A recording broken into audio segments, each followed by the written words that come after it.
you have a personal 24-hour rule in the same way that Cam has a 24-hour rule in terms of processing the loss? And I would imagine a coach's process is a little bit different than a player's. Well, I think for the most part, you know, as a coach, you try to get it past it as soon as possible. And the only way to do that is obviously go through the tape. So as soon as I get through the tape, as soon as I address it with the players, the last time I really have to focus in on it was when I meet with you guys afterwards. And then I go from there. So it's a little bit sooner than 24 hours, but the process really is to get past it. I mean, because to me, the sooner that we get an opportunity to figure out what went right or what went wrong, you know, we have to start focusing in on the next week. How careful do you have to be to overanalyze everything and make everything such a big deal versus just go out and play, but at the same time, got to fix things? Yeah, absolutely, and I think that's one of the things that we most certainly have to be concerned with is that sometimes you do tend to do that, and before you know it, you got guys that aren't playing as fast as they're capable, and something negative happens. On the inverse, if you just skip over it, obviously you repeat the mistake, and that's one of the things that we've got to make sure we don't do, and that's skip over things, not pay attention to things, not correct things, and allow them to continue. So, you know, we've had an opportunity to look at some things and really dive into what we feel, you know, probably the issues that we have. And, you know, again, it's as simple as a technique thing. It's as simple as, you know, just an operational thing.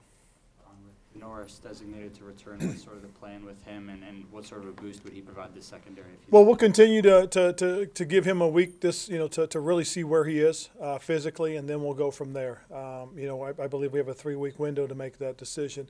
You know, we have a couple of safeties, obviously, that you know that are veteran guys that have been a little bit nicked up, so we'll have to see. But as of right now, we'll give him the week and see how it goes, and then we'll proceed into the second week. So just to be clear, probably not going to play this week.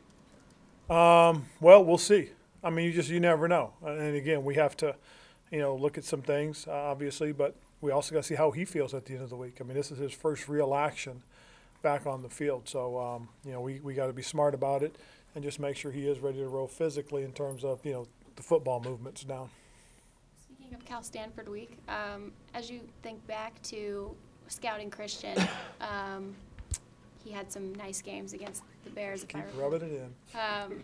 But when you guys are doing your due diligence, talking to people who know him, people who coached him far back, and people who are in his orbit, can you recall anything that might have stuck out to you or Dave Gettleman at the time that really kind of solidified him in your brain? Probably the biggest thing, you know, especially his, you know, what could have been easily been a Heisman winning year was his sophomore year.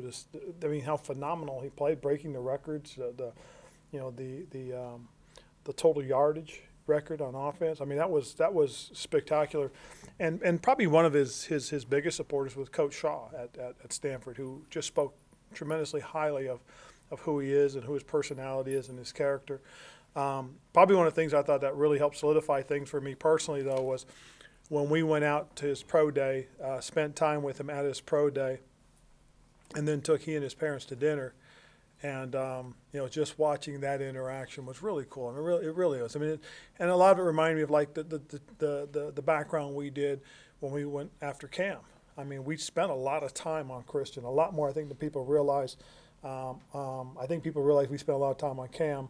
But when you go back and you know, from my perspective, and think about the things that we did and trying to understand who Christian is and what his potential is, and, you know, we went into that draft knowing that we had to get that type of a weapon, that type of a player. And fortunate enough for us, you know, I think he showed it to us early, and we felt pretty good about it. You know, the only other guy that was out there that we really liked an awful lot in terms of you know, first-round picks, there were probably 2 of them.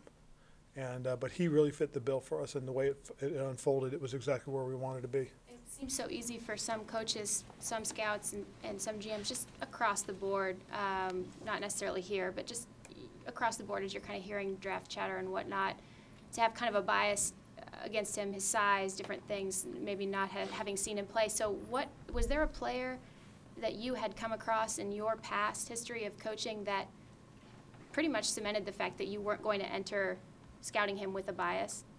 No, I don't. I didn't I don't believe we scouted him with any bias. I believe we scouted him with the intent to see that his skill set fit what we were looking for. You know, we felt he could run. I mean, at the time, too, coming out his sophomore and junior year, he ran between the tackles more than anybody. And so that's why we felt he could.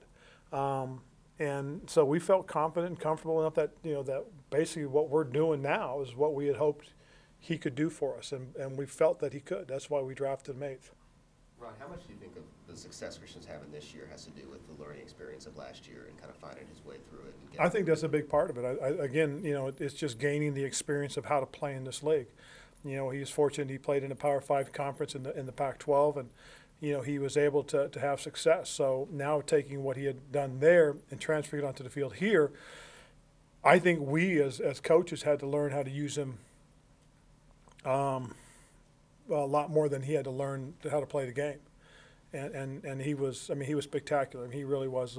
How hard he worked, the effort he put into it. And we have a lot of guys like that. And that's, you know, that's the tough thing right now, being in the position we're, because we have a lot of guys that are putting a lot of effort into things, and just unfortunately we haven't had the breaks. Ron, I understand Devin has personal matter today. When he does come back, do you get a decent sense on him health-wise? We'll see. I mean, you know, again, just from last week, you know, there obviously is a situation, and we'll see how he is physically when he gets back. You know, the hard part is he had to take a personal time, and we'll see how he is when we see him tomorrow. What is the danger and the opportunity when you're on a 3-game losing streak? Is that, and the question was asked earlier, is that you over-evaluate, you overcompensate, you apply pressure, you know, you lose focus of what really needs to be done, and you create even more problems for yourself.